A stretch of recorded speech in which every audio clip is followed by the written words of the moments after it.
Hello again, this is just a follow-up video from the book that I read earlier called ABC Mindful Me by Christian Engel. I hope I'm pronouncing that name correctly. So I just wanted to kind of go through my journal process with you and a little sight word review. I have a little word of the day song that I like to sing, and it's something that I will be focusing on throughout the week. So I'll pick one sight word at the beginning of the week, and we will sing this song every single day just to reinforce. So it's sung to the tune of Bingo. If you know the song, you can sing along with me. There was a sight word of the day, and was our sight word. I, S, I, S, I, S, and was our sight word. So don't forget, practice the sight word is. Now for my journal. So today I decided to focus on the letter Y. We did some yoga this morning, which was great. My wonderful friend Valerie and her daughter Logan did a great job. So Y is going to be our letter today. Let me use a different marker.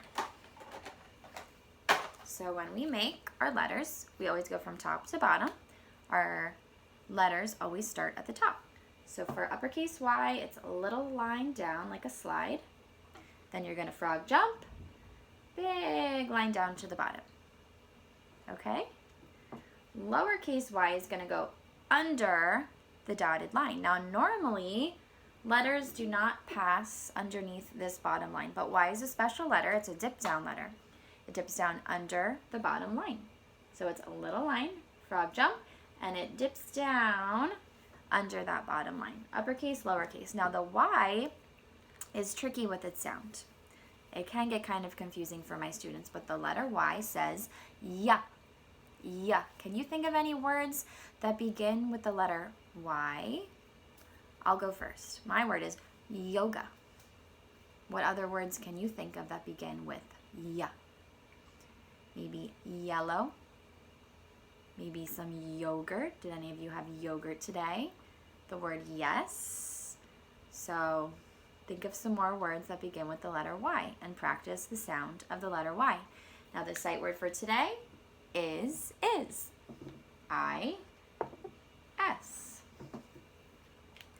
Now what I'm going to draw today might seem kind of silly. It's something that normally I try to steer my students away from doing, but my friend Jessica, who lives up in Michigan, who I miss so much, she said, we were talking last night, and she told me that today is National Scribble Day. Can you believe it? You can scribble on your paper while doing schoolwork.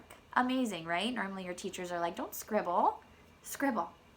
So pick a color, and in the middle of your paper, make a scribble, any way that you want. Right? There's my scribble. Doesn't really look like much now, but you can turn your scribble into anything that you want. Turn it into a piece of art. So while I'm drawing my scribble, I would like to see you drawing your scribble. What are you going to turn your scribble into? Let me get my markers. Let's see if you can figure out and guess what my scribble is going to turn into today.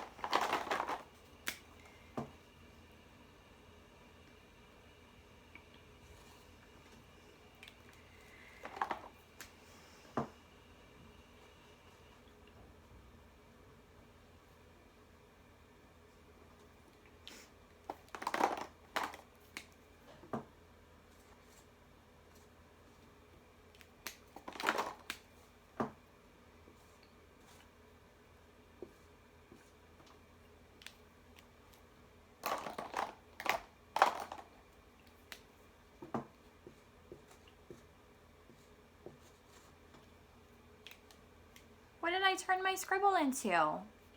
I turned it into a bird. So now I'm going to write my sentence to go with the picture that I drew. Now I use a mixture of sight words and inventive spelling when I teach my students how to learn to write sentences. So this is kind of how I do it. The is a sight word that we've been practicing. We always start our sentence with an uppercase letter. So the is T, H. Let me use a different color actually, so you can see. Since my lines are already black, I will use a different color. T, H, E. The, now I leave a finger space between my words. Bird, we're going to sound out the word bird. B,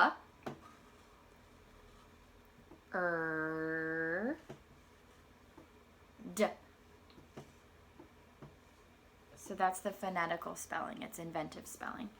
The bird is, that's our sight word, blue.